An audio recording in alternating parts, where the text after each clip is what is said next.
నమస్తే. ఇన్నాళ్ళు నన్ను సపోర్ట్ చేస్తూ, ఎంకరేజ్ చేస్తూ మీ ప్రేమని నాకు అందిస్తున్న ప్రతి ఒక్కరికి కృతజ్ఞతలు.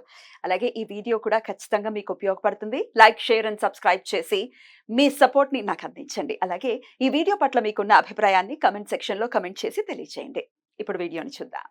నమస్తే. Welcome to our channel. నేను పద్మిని. ప్రస్తుతంతో పాటు ప్రముఖ ఆధ్యాత్మికవేత్త, ఆస్ట్రోన్యూమరాలజిస్ట్, వేదిక్ వాస్తు స్పెషలిస్ట్, శ్రీ విద్య మరియు హనుమత్ ఉపాసకులు బ్రహ్మశ్రీ డాక్టర్ సిస్లా జయశంకర్ గారు మనతో పాటు ఉన్నారు. మాట్లాడదాం. సార్ నమస్తే సార్. ఆయుష్మతి భవ. నక్షత్రాల గురించి సవివరంగా తెలియజేస్తున్నారు. ఏ నక్షత్ర జాతకులు ఎలా ఉంటారు, అది కూడా పాదాల వారీగా చెప్తూ ఉన్నారు. చాలా మందికి తెలియచ్చు, తెలియకపోవచ్చు. మా పాదం ఏంటో తెలియదు, పాదాలు ఉంటాయా అని. 4 పాదాలు ఖచ్చితంగా ఉంటాయి. ఆ పాదాల వారీగా కూడా చెప్తూ ఉన్నారు. ఏ దైవారాధన చేయాలి అనేది కూడా వివరంగా తెలియజేస్తున్నారు. పునర్వసు నక్షత్రం దగ్గర ఉన్నాం. సాక్షాత్తు శ్రీరామచంద్రమూర్తి నక్షత్రంగా చెప్తూ ఉంటారు కాబట్టి మరి ఈ పునర్వసు నక్షత్రం మరి రామచంద్రమూర్తి నక్షత్రం కాబట్టి అందరూ అలాగే ఉంటారా అంటే మీరే చెప్పాలి. ఎలా ఉంటారు పునర్వసు నక్షత్ర జాతకులు? తప్పకుండా అమ్మా.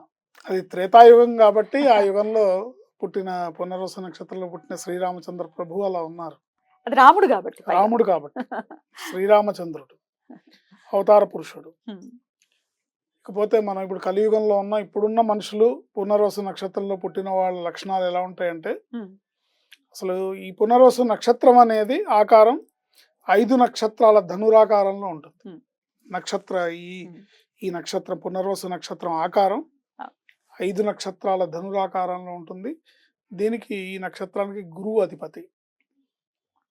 ఏంటి వీళ్ళు జనరల్గా వీళ్ళ లక్షణాలు ఎలా ఉంటాయంటే, దాన ప్రీతి అంటే దానం ఇవ్వడానికి ఇష్టం వాళ్ళకి, సుఖము, నిదానము, అనారోగ్యత, అధిక దాహము, అల్పసంతుష్టి, మనోబలహీనత, ఇవి కామన్గా లక్షణాలు. వీటిల్లో పాదాల వారీగా మనం డివైడ్ చేసి తీసుకుంటే, 1వ పాదం వాళ్ళు భారీ శరీరం భారీగా ఉంటుంది. విషయవాంఛలు, హిపోక్రసీ అంటే ఉన్నది లేనట్టుగా లేనిది ఉన్నట్టుగా ప్రదర్శన,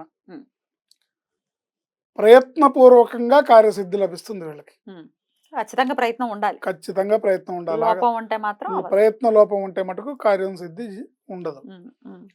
అండ్ వీళ్ళకి జీవితంలో ఏదైనా కూడా కొంచెం సక్సెస్ అనేది డిలే ప్రాసెస్లోనే వస్తుంది తప్ప ఇన్స్టెంట్గా సక్సెస్ రాదు. ఇది 1వ పాదం వాళ్ళ లక్షణాలు. 2వ పాదం వాళ్ళు చూస్తే సోమరతనము, ఆచారహీనత, ఆచారహీనత, వ్యాకులత, ఏదీ పట్టించుకోని తత్వం, కానీ పట్టించుకోవాలి. ఏది పట్టించుకోని తత్వం వీళ్ళకు ఉంటుంది. వీళ్ళు ఆ విషయాన్ని అవేర్నెస్ తోని పట్టించుకోవడం మొదలు పెడితేనే వాళ్ళకి లైఫ్లో సక్సెస్ అనేది ఉంటుంది. ఖచ్చితంగా వాళ్ళు ప్రతిదాన్ని పట్టించుకోవాలి, వదిలేయకూడదు. ఎందుకంటే మనసులో ఆరాటం పనికిరాదు. మనసులో ఆరాటం ఉంటుంది, ఈ ఆరాటం పనికిరాదు వీళ్ళకి. ఇది 2వ పాదం వాళ్ళు. ఇక 3వ పాదం వాళ్ళు చూస్తే సదాచార ప్రీతి. 2వ పాదానికి 3వ పాదానికి అసలు ఎంత డిఫరెన్స్ బాబోయ్. సదాచార ప్రీతి, కొంచెం దంత వ్యాధులు ఉంటాయి వీళ్ళకి, దంత సమస్యలు ఉంటాయి. దీర్ఘాయుష్మంతులు, కొంత పిరికితనం ఉంటుంది, కొంత మనోదౌర్బల్యం ఉంటుంది. వీళ్ళకు కూడా ప్రయత్నపూర్వక వృద్ధి లభిస్తుంది. జీవితంలో వృద్ధి పొందాలనే ప్రయత్నాన్ని, డ్రీమ్ అండ్ డిజైర్ని గట్టిగా పెట్టుకొని ప్రయత్నం చేస్తే తప్పకుండా జీవితంలో వృద్ధిని పొందుతారు. దానికి నిజాయితీ అవసరం, అది కొరవడుతుంది అనేది స్పష్టంగా చెప్తున్నారు అక్కడ మహర్షి. 4వ పాదంలో పుట్టిన వాళ్ళు రూపవంతులు, పొట్టివారు, శుభకార్యరతుడు అంటే ఎప్పుడు కూడా మంచి పనులు చేయడానికి, శుభకార్యాలు చేయడానికి ఇష్టం పడతారు. నీతి నియమాలు ఉండును, కానీ అవి లేకుండా ఉండి మాత్రమే సక్సెస్ అనేది లభించదు.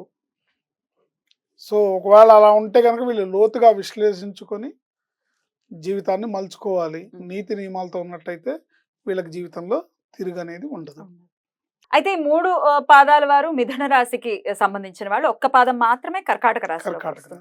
కొంత వేరియేషన్ డెఫినెట్ గా ఉంటుంది. డెఫినెట్ రాశి మారిపోతుంది మారిపోతుంది. కాబట్టి. రైట్. Right sir. అయితే మరి పునర్వసు నక్షత్ర జాతకులు ఎట్లాంటి అంటే డెఫినెట్ గా లైఫ్ లో మార్చుకోవాల్సిన విషయాలు ఏంటి సార్? ఇప్పుడు మీరు ఎవరన్నా పునర్వసు నక్షత్రంలో పుట్టిన వాళ్ళని నీదే నక్షత్రం అని అడిగితే పునర్వసు అనగానే ఓ శ్రీరామచంద్ర నక్షత్రం అంటారు. వావ్ అనే పదం వావ్. ఖచ్చితంగా వస్తుంది. అంటారు. అవును. ఎందుకు? ఆ. అలా ధర్మబద్ధంగా Exactly. అలా ఉంటారని. ఉంటారని సో ఎక్స్పెక్ట్ వీళ్ళు చేస్తారు కూడా. చేస్తారు కూడా.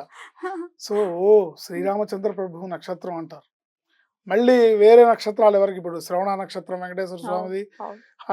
ఆరుద్ర ఆరుద్ర నక్షత్రం శివుడిది. శివుడిది. మళ్ళీ వీళ్ళకి ఎవరికి అట్లా వావ్ అని అనరు. అవును. ఏంటి ఉమ్. రోహిణి నక్షత్రం కృష్ణుడిది, అవును. ఆయన్ని కూడా అట్లా అనరు. అవును.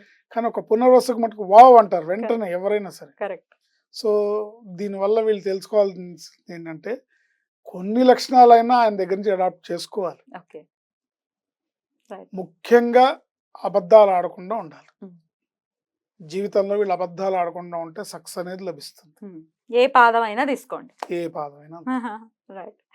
కామన్ అందరికి. అయితే వీళ్ళు మరి ఏ ఆరాధన జీవితాంతం చేసుకోవాల్సి ఉంటుందండి? వీళ్ళు జీవితాంతం శ్రీరామచంద్ర ప్రభువుని ఆదర్శంగా తీసుకొని సీతారామ లక్ష్మణులు ఆరాధించాలి. ఉమ్.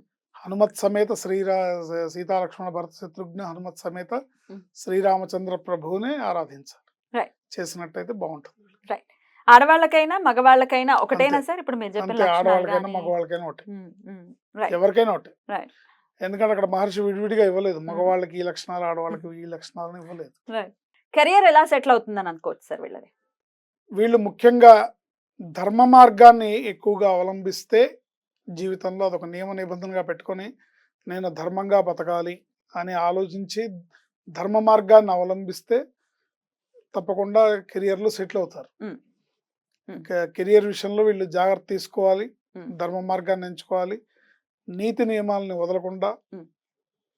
నియమనిష్టలను వదలకుండా అవి ఒక హ్యాబిట్ కింద చేసుకొని నేను ఇలా ఉండాలి, నేను ఇలా జీవించాలి, ఎక్కడా కూడా శ్రీరామచంద్ర ప్రభువుకి నేను బ్యాడ్ నేమ్ తేకూడదు అనేది ఖచ్చితంగా మస్తిష్కంలో మైండ్లో ఉండాలి. పెట్టుకోవాలి. రైట్. పెట్టుకొని ఆయన జీవన విధానాన్ని 1% ఇంప్లిమెంట్ చేసుకున్నా కూడా ఉమ్.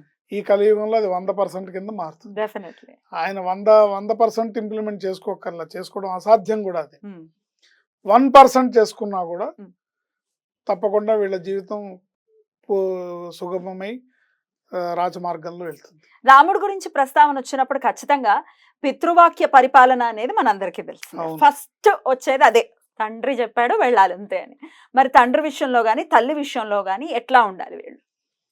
అదే ధర్మ మార్గం. ధర్మం అంటే అదే కదమ్మా. ఉమ్. ధర్మం అంటే ఏంటంటే ఒక కొడుకుగా నీ ధర్మాన్ని నువ్వేం చేయాలి, ఉమ్. కొడుకుగా నీ ధర్మం ఏంటి? తల్లిదండ్రుల మాట వినడమే ధర్మం. అంతే. ఏంటి ఉమ్. ఎదురు చెప్పడం ధర్మం కాదు. ఉమ్. తల్లిదండ్రుల మాటని తోలనాడడం ధర్మం కాదు. ధర్మంగా బతకాలి, తల్లిదండ్రుల మాటను మన్నించాలి, వాళ్ళు చెప్పినట్టుగా వినాలి, వాళ్ళ మాటని తోలనాడకూడదు. అట్లాగే అట్ ది సేమ్ టైం మిగతా విషయాల్లో ధర్మ మార్గంగా అబద్ధాలు ఆడకుండా రైట్. అన్ని. చాలా బ్యూటిఫుల్ గా ఎక్స్ప్లెయిన్ చేశారు. కృతజ్ఞతలు. ఇక నెక్స్ట్ ఎపిసోడ్ లో పుష్యమి నక్షత్రం గురించి మాట్లాడుకుందాం. నమస్కారం. ఆయుష్మతి భవ.